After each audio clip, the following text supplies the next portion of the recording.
Bago po bumalik si Mr. Jun Losada, kami po ay nakatanggap ng isang liham mula sa kanyang kapatid, si Carmen Losada, stating din rin yung apprehension niya sa security ng kanyang kapatid at requesting from us security detail for his security and protection.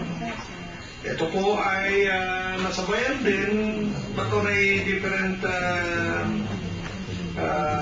circumstance ng tawag ni Secretary Atienza sa akin na sumasangguni kung maaaring bigyan ng security itong si Mr. Jun Losada sa kanyang pagbalik dahil according to Secretary Atienza ay nangangamba nga sa kanyang security, sa kanyang safety.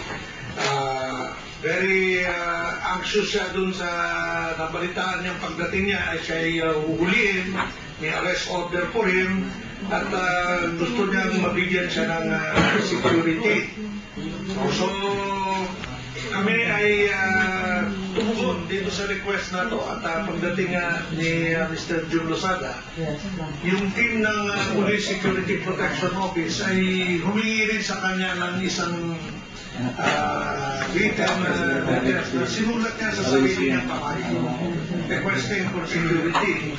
At ito ang naging daan para mag-provide ang Philippine National Police ng security detail kay Mr. Jun Losada. Mula doon, siya ay sinamahan mula sa airport magtungo sa kanyang piniling lugar na yung Salamat ha.